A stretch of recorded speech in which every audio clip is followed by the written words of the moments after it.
Welcome, Mark, to Escape the Rat Race Radio. How are you today? I'm doing great, man. How are you? I'm very, very good indeed. It's a real pleasure to speak to you, Mark. And let me ask you, where in the world are you right now? In this moment, I'm in Manila. I try to keep my location private all the time, just for privacy's sake. But yeah, since this will be played for folks later and it's not live, I can say that. You'll be on the move. You'll be somewhere else by then, I'm sure. Probably. Awesome, Mark. So, Mark, would you mind introducing yourself for our listeners and just explain a little bit about what you do and who you do it for? Sure. Well, my name is Mark Joyner. I'm the founder and CEO of a company called Simpleology. And that all started as a result of me getting tired of what I was doing before. I was, quite well known before that as one of the early pioneers of online marketing. I started the first online ad tracking company. My company invented the tracking link and the tracking pixel, which are, technologies that you guys use today. We started the first ebook publishing company. We were the first to do, upselling and downselling. So all the online marketing funnels that you see today are innovations that came out of my companies. And it just got to be too much. There was so much going on. So I decided to sell off and close down those companies and start working behind the scenes for folks. And, I was getting so many requests for consultation, and people were asking me naturally for marketing advice. But what I quickly discovered was that they didn't really need marketing advice. They had lots of great marketing ideas. In fact, the problem was that their productivity was super jacked in a bad way. So I started to develop systems to help people have their best day. I knew that looking at myself, there are days where I felt like a genius and I accomplished so much, and then days where I look back and I thought, what was that? Why did I do that? I didn't accomplish anything. I felt terrible. And I tried to reverse engineer that and turn that into systems that I could apply myself and that my clients could apply.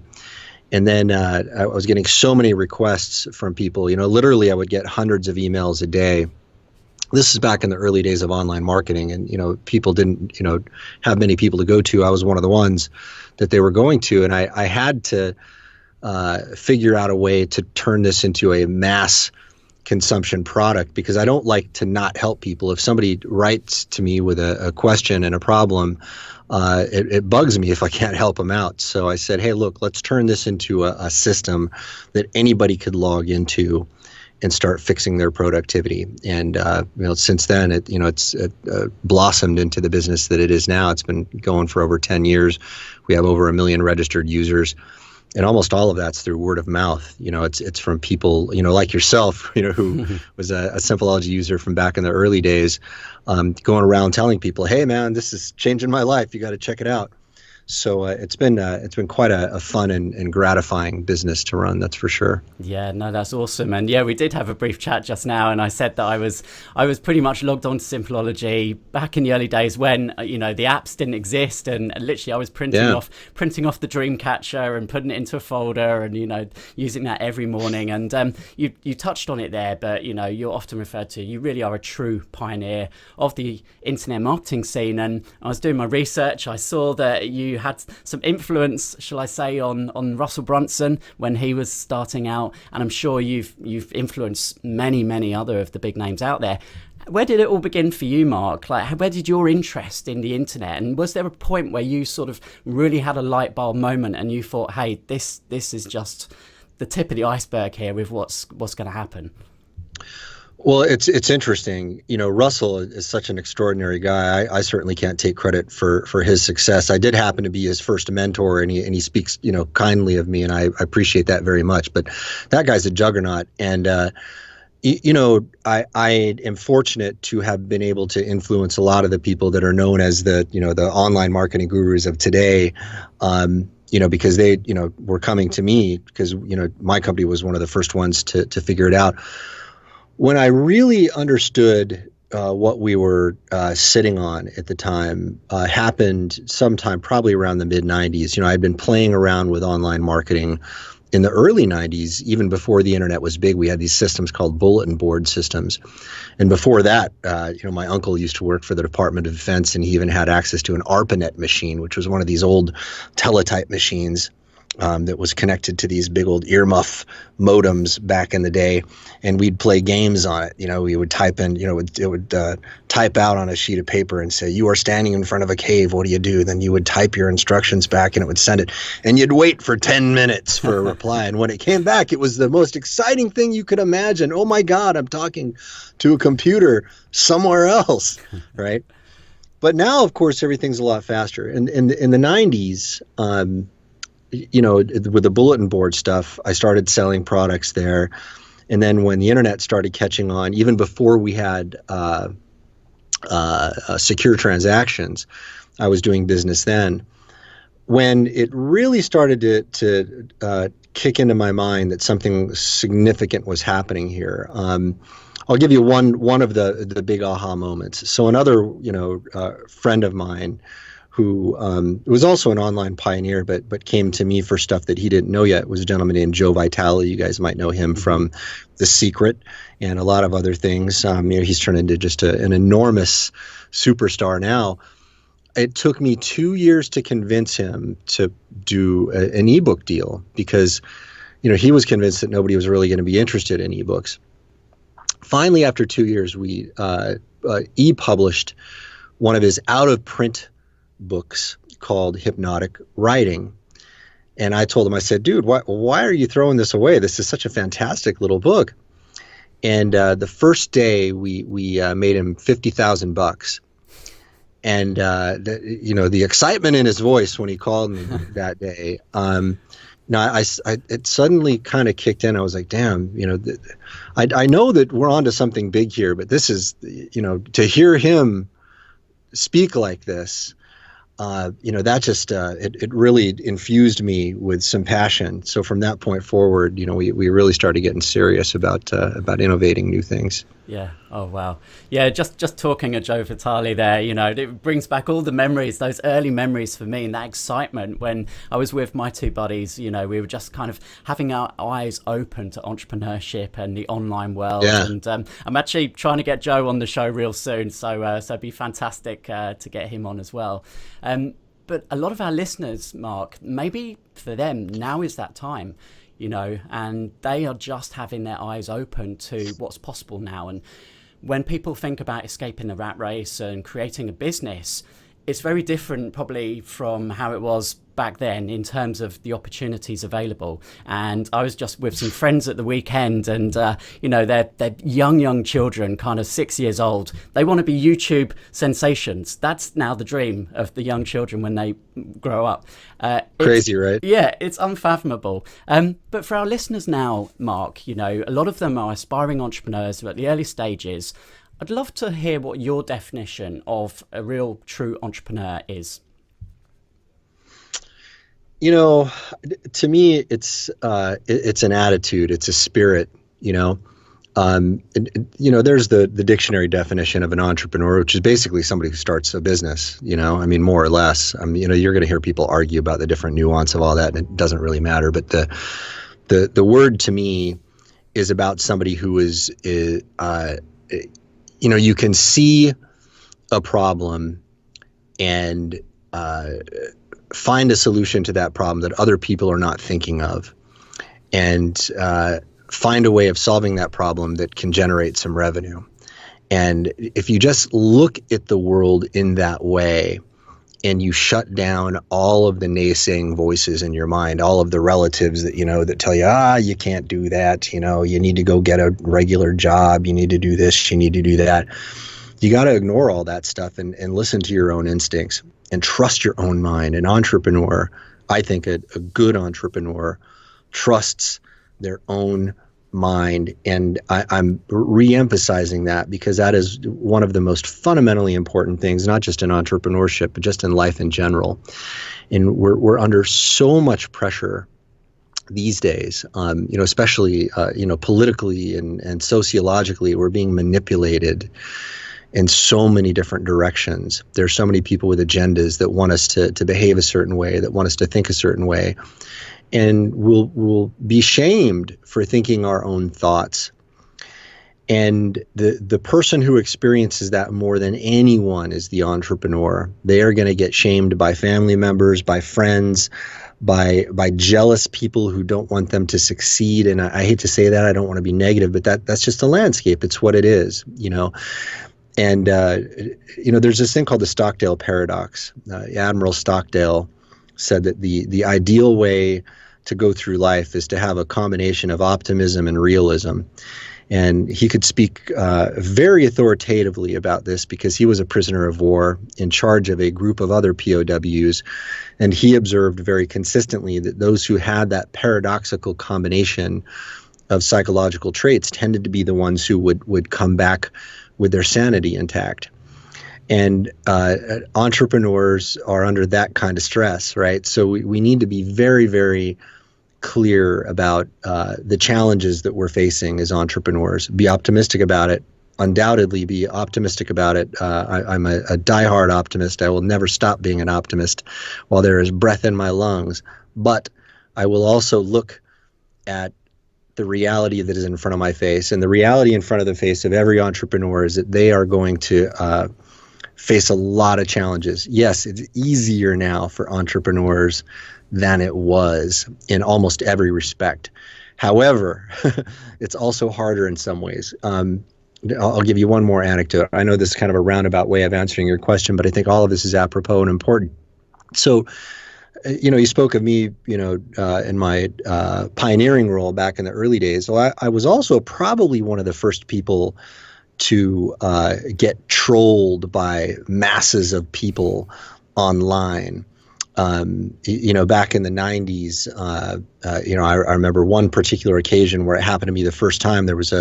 I think that there were some people behind it, who were just, sort of jealous competitors, and they thought that this was the right way to compete, was to organize a big, massive hate campaign. And I got to tell you, it was awful. It was awful. I mean, I didn't know how to deal with that. I don't know if anybody had dealt with that before ever. I mean, sure, there are people who had been pilloried in newspapers, but to see masses of unknown faceless mobs online saying stuff about you that's not true, it's man, it can get to you. And it's common now, right? See what I'm talking about. Then it was new, but now everybody knows, hey man, don't read the comment section because it's gonna mess with your head. I'm saying this because people need to prepare themselves psychologically for that. And there is a particular orientation you need to have to that type of feedback to be able to survive it. Yeah. Yeah, and it's often said, and I don't know if you'd agree with this, but, if you don't have some haters out there, certainly if you're building your personal brand and you are putting yourself out there to the world online, if you don't have some haters, then you're probably not doing a good enough job. You're not polarizing and you're not standing for what you believe in. I would say that's probably more true than not. Maybe there is some way to do it out there without having a hater, but it seems for me like no matter what I do, I like to. On Facebook, I have a lot of fun, right? I use social media as a medium of social change more than I use it as a medium of marketing, because I'm thinking, man, I know people all over the world from different walks of life. I have friends from different eras of my life who are all over the political spectrum, who have all sorts of different viewpoints. What I love to do is I love to put things out there to get them to interact with each other, because I think that there's a real big problem right now that people think that they have to hate people who don't agree with them politically or socially or whatever. And that's that's a terrible notion. It's a really bad way to go through life. I think you can disagree with people and still love them and still get along just fine with them. So what I do is I like to post things that are kind of neutral and innocuous to start conversations, but there are people who will be mad at me for that. You'll post a question of like, hey, what does this mean, right? And somebody gets angry. How dare you even ask that question, because X is obviously the right answer, which is amusing and a little bit frightening for humanity. But it proves your point, I think, to a certain extent. Yeah, it does indeed. So we touched on there, Mark, a little bit about some of the challenges that await an entrepreneur. And there's many. I often talk about the roller coaster of entrepreneurship. You can have one week and you can have some real up days and some real down days. And that's just life as an entrepreneur. But one of the biggest challenges that I have my members speak to me about most regularly is lack of time. Lack of time. I've got a full-time job. When I get home, we've got the family to deal with. Where do I fit my business in? How do I just get everything done? So explain to us, Mark, a little bit about the rules of Simpleology and how this all came about and really what it's all about, so our listeners get a good grasp of what this software can help them with. Yeah, it's really the big problem for most people. And before I answer your question more precisely, let me give you a concept that will help people understand just exactly how dire this is.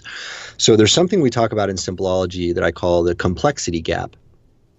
And it's a very fascinating and very easily observable phenomenon. And it's this: the human mind can only process around 7 bits of data in conscious memory at any one given time. This is one of the most widely observed and established principles of cognitive psychology, right? It's why most phone numbers are 7 digits long, right? Because we know that the average guy can, memorize about 7 things.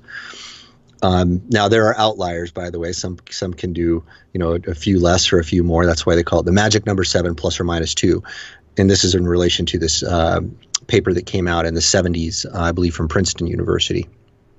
Now, while that is an observable thing, there's something happening in the world right now that is challenging that, and it's challenging it in a very serious way. And it's that the amount of information being put out in the information stream is increasing every day. But not only is the amount of information being put into the stream increasing every day, the rate at which new information is being put into the stream every day is increasing as well. Now, a few years ago, I remember Eric Schmidt famously stated that there were several exabytes of new information, of new data being put online on a daily basis. Now, that was years ago. It's probably happening much faster. It could be exabytes per hour now, right? And this is all part of this memeplex of ideas that was popularized by Ray Kurzweil. The technological singularity. He's actually quoting the concept was coined by a sci-fi author, a gentleman named Werner Vinge, but Ray happened to be the guy who popularized the idea. And it's this idea that as exponential trends occur, change starts to happen really, really fast, right? And one way to help people visualize that is to think of it like this.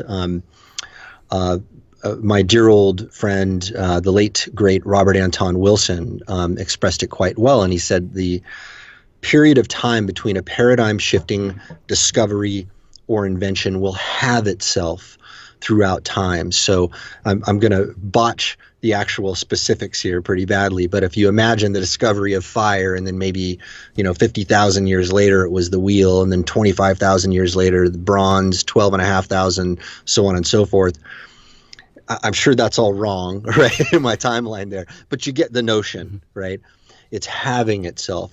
We are at a point right now where a paradigm-shifting invention or discovery is occurring on a daily basis.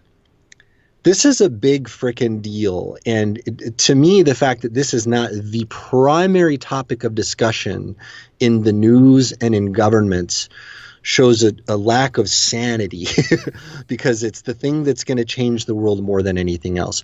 So the complexity gap is this real serious problem, and it's that our ability to process information is static, but the amount of information that's available is increasing exponentially. So that gap of complexity between how much information we can handle and how much information is out there is getting bigger and bigger and bigger on a daily basis. So you absolutely must have a strategy for dealing with this. If you don't, that gap is going to eat you alive, and it's eating most people alive. And it's not just that, hey, I've got a job to manage and I also want to run a business. And by the way, I've got some kids. On top of that, now we've got so many different sources of information competing for our attention. And they're competing for our attention in ways that are quite effective and clever, right? People are getting very, very good at clickbait and, figuring out how to trick you into giving attention to this and to that. How do you know what to pay attention to? Well, Simpleology, in the simplest sense, is the antidote to that. We give you a process called Start My Day, which allows you to churn through all of the available information, all of the possible thoughts, ideas, and to-dos that you have on a day-to-day basis, and figure out which ones are important. And the core intellectual idea behind that is something we call HIME. It's an acronym that stands for High Impact, Minimal Effort. And it's based on this, I think, axiomatic notion that among a world of choices, if you're spending your energy on the stuff that is the best combination of what is easy and effective, you can't help but do well, right? So Simpleology helps you cut through all that stuff. You'll look at your list of things. Most people have these to-do lists, right? To-do lists are terrible. Why are to-do lists terrible? Because on the same list, you've got take out the trash and solve world peace, right? This is a bad idea from the get-go. What you need is, hey man, this is a confusing, chaotic world. What do I really need to do right now that's going to bring me closer to what I really want to see happen in my life? What is the most effective and easiest thing I can do in this moment to get me there? And if you're not making that decision on a regular basis, chances are chaos is going to win. So this gives you a way to win over chaos. And for someone who hasn't logged in, who hasn't seen the system yet, how quickly could they expect to see some results when they start using Simpleology? I'm going to make a bold claim, and it's going to sound like BS to most people, but I can say it very, very confidently because I've seen it over and over and over. Again, we've been doing this for over a decade now. The average result that we see people get when they actually follow the instructions. And by the way, the instructions are simple. It's really easy. I'll tell you what it is. You log into my.simpleology.com and you click this big fat button that says do today's training. That's all you're ever going to have to remember. We have systematized it for you so well. This, by the way, I apologize. We didn't have this for you back in the early days. You had the printouts. Okay. But it's so simple and easy now. That's all you have to remember, just those two things. If you follow those instructions, within 48 hours, you're going to see a doubling of your productivity within the first 48 hours. And I can say that with high confidence. Within a couple of weeks, you're probably going to be getting done within a few hours what used to take you a whole week to get done. And I'm going to make this believable for people, okay? Think about what you're actually spending your time doing on a day-to-day basis. First off, most of it's probably not real work. Right? Most of it is you're checking stuff. You're looking at Facebook, responding to this guy. It's just a second here and there. Well, as just a little seconds add up and they pull you out of that critical focus that you could be putting on what's really important. And when you are doing the real work, it's probably not the most timey stuff you could be expending your energy on. So we got to get you thinking about these things consciously, spending just a few minutes every morning, going through the Start My Day process, making conscious decisions about what's important, and then attacking your day from that. So obviously using Simpleology, building that into your daily practice is certainly something we're highly recommending that people look at. Do you have a morning routine in addition to this, Mark? Because a lot of successful people, say that the start of your day, it makes all the difference to the results that you get in terms of your energy, your focus. Do you have any top tips for how you have started your days effectively? Yeah, I have so many. I'm constantly updating and changing that routine for myself depending on where I am, how I'm feeling, what's going on. I'll give you an example of a way I might change it. So, I'm quite physically active. I'm very, very serious about my athletics. I'm 49, going on 50, and I don't intend to become an old man. And I think that you can prevent that, with proper self-management. if I had an ass kicker of a workout the day before, and I know that I need a little bit of recovery, the first thing in my morning routine is going to be to allow myself to sleep as much as I want on some days. Now, by the way, this is contradictory to some people. We'll look at a comic book we have out there that talks about what we call the habit most billionaires have in common, and that's waking up early, right? And we teach you, we give you systems for doing that, and that's what I do most of the time too. But if I know my body needs extra recovery, it is more important for me to allow my body to recover than to wake up early. So it's variable, and I would certainly advise everyone to be somewhat flexible, not to use that as an excuse for not waking up early or doing what it is that you're supposed to do, but to really, really listen to your body. One of the most exciting things that we're doing now is we have this new thing that we're doing for our people that we call the little calendar that brainwashes you.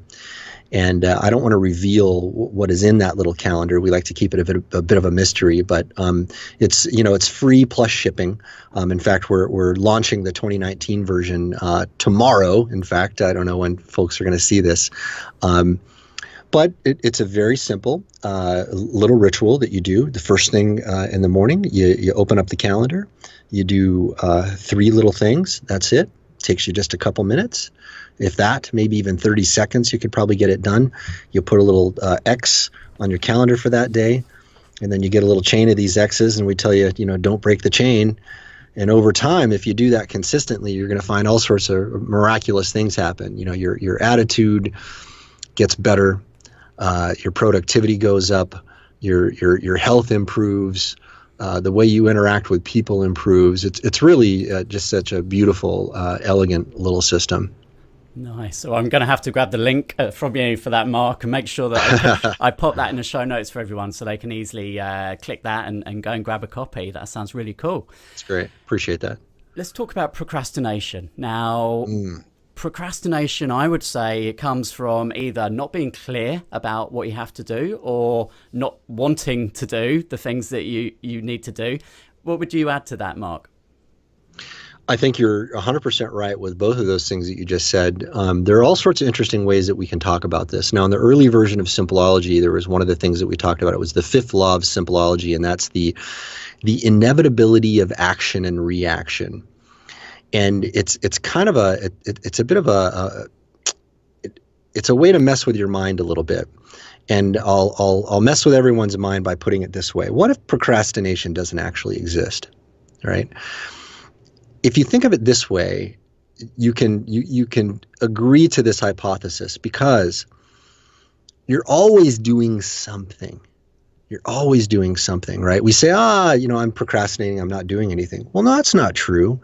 You're just playing more games on your phone, or you're spending more time on Facebook. You're not wasting any time doing that. You're playing the video game on your TV or watching the show or shooting the breeze with somebody. There's all kinds of things that you're doing.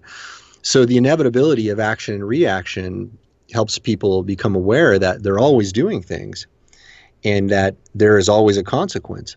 So the word procrastination is fascinating. And obviously we're kind of getting into linguistic games here with it. But I think when you look at it that way, it helps you reframe it in your mind because you're saying, okay, I'm actually doing stuff. I have energy to do things. I'm just doing the wrong thing. What if I were able to take that same energy and just move it over here? And somehow it deflates a little bit of that resistance that is preventing people from doing the right stuff. Yeah. So, Mark, let me rewind you back. Before all of this world of internet technology came, was there ever a point in your life where you can look back and say, hey, yeah, I was in the rat race once? Well, I had kind of an odd upbringing. I don't know if I was ever in the rat race as such. I'm a guy who actually hardly ever went to school. My parents were not too consistent about forcing me to do that, so I dropped out of school almost all. I ended up getting my degree while I was in the military later on through independent study. And I spent a lot of time educating myself in libraries because I was just a naturally curious person. I don't know if the military could be considered the rat race. I think I might have missed that whole thing. I mean, I've had a lot of different jobs, but I think the rat race, as people talk about it, I'm quite fortunate to say I missed that. Yeah. Yeah, and would you agree now that obviously the millennial age are an age that now are thinking about entrepreneurship, so much earlier, and that, they're just going straight from education into building their own businesses. They're not even considering trying to find a job and staying there for 20, 30 years with one company. I applaud them for that because, as Jack Welch pointed out in his great book, Straight from the Gut. For folks who don't know, Jack Welch is one of the greatest CEOs ever. He's the guy who turned GE around completely. I'm probably going to botch this quote here, but he said that the only way to guarantee job security is through customer satisfaction. We used to have this era where people had what he called a feudal kind of loyalty with their company, where they would think that they would trade time for security. I've been with this company for 30 years, they would say, with high dudgeon and just be, very self-righteous about that, and then expect things to happen as a result of that. Well, guess what?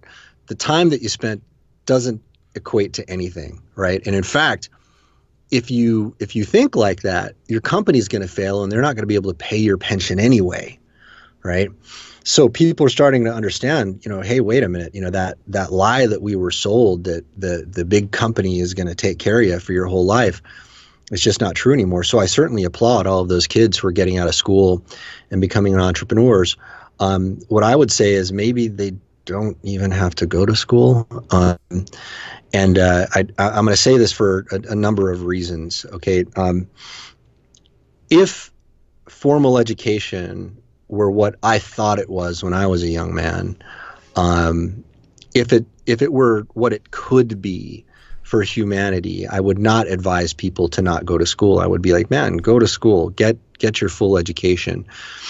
But here's the thing. Okay, I'll give you a couple of interesting points. One, that has never been a factor for me in my hiring.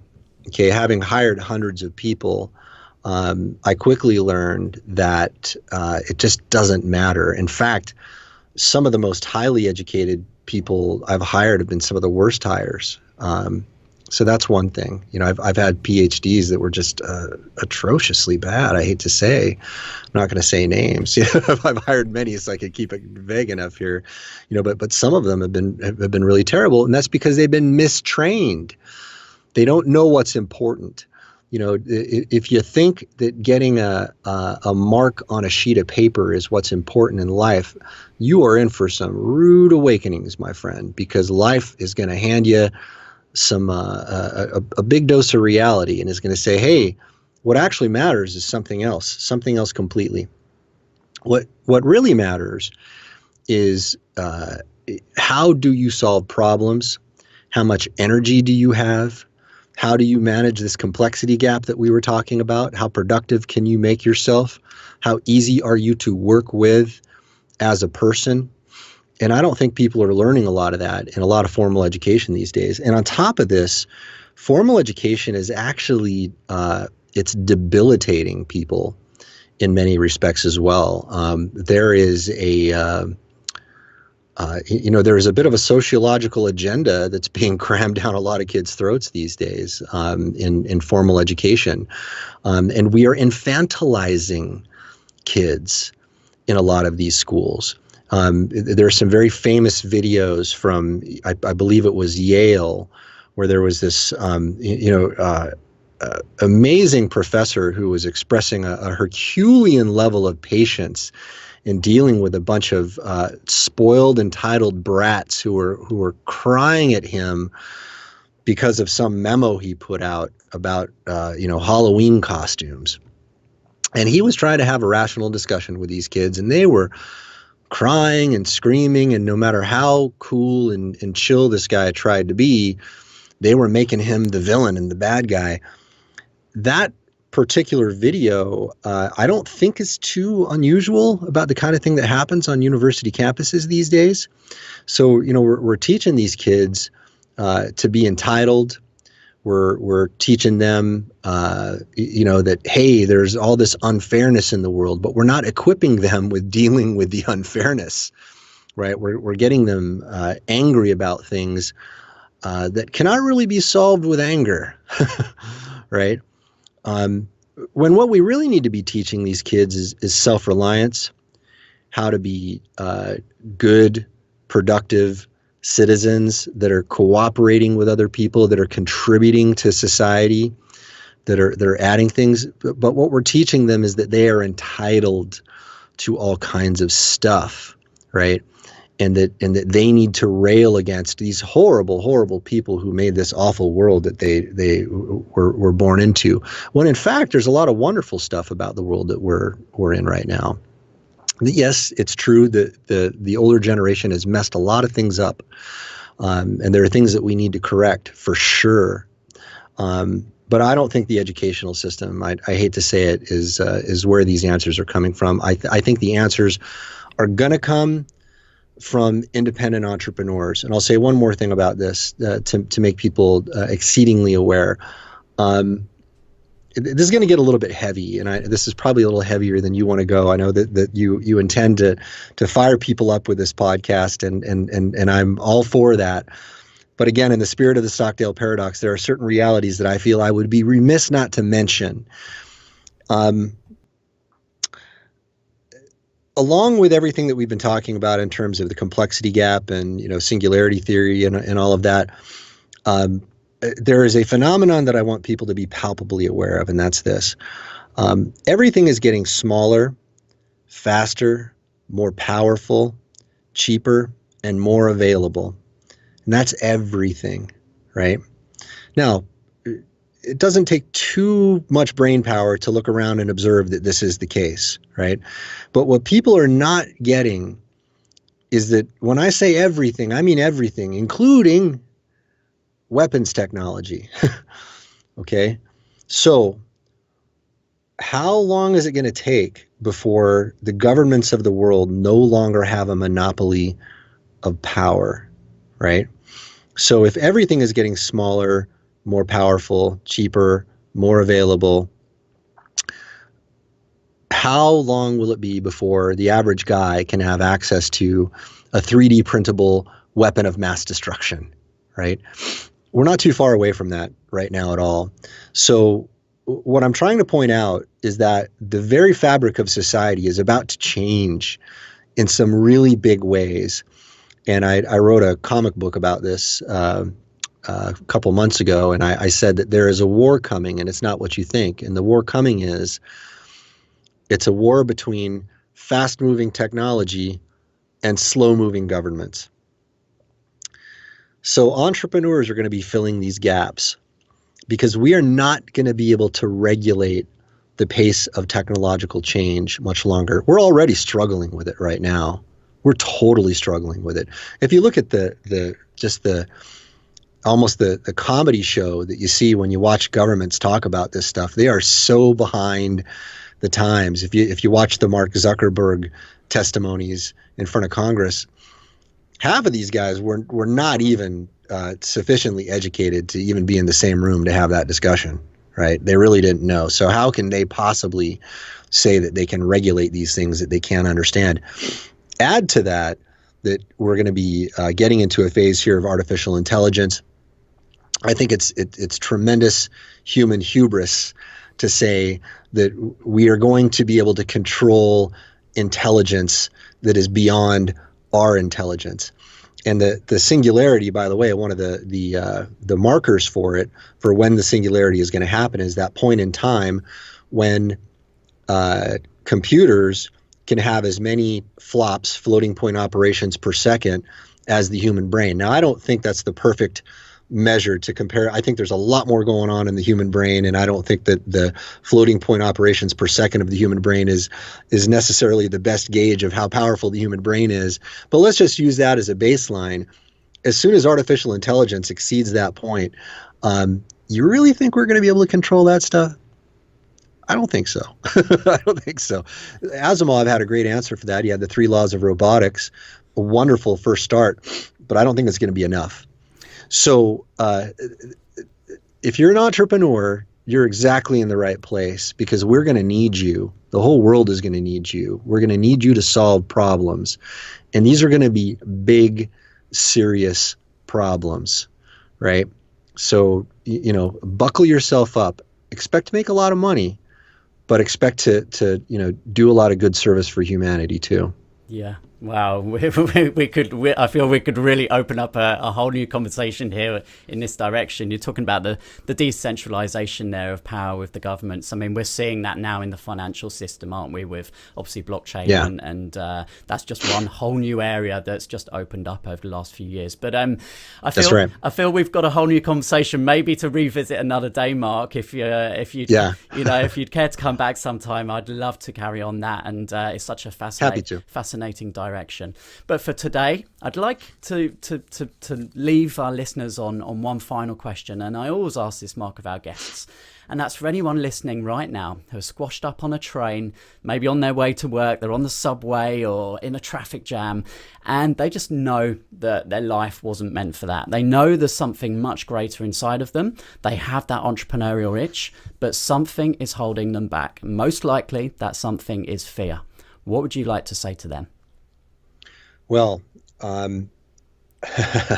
we could talk about that quite a bit, but what I would say is every area of your life is going to benefit by facing your fears. And if you're not ready to face that entrepreneurial fear right now, go find another fear that you're struggling with. One that I still struggle with, that I have forced myself to face several times, is fear of heights. Right. So I forced myself to do bungee jumping, and I jumped off the tallest structure in the Southern Hemisphere, which happens to be in Auckland, New Zealand, where I lived for a while. It's this thing called the Sky Tower. You can do a controlled jump off that. It scared the bejesus out of me, but facing it helped me deal with other fears. So what you got to do is you got to get out there and start making a habit of facing your fears as much as you can.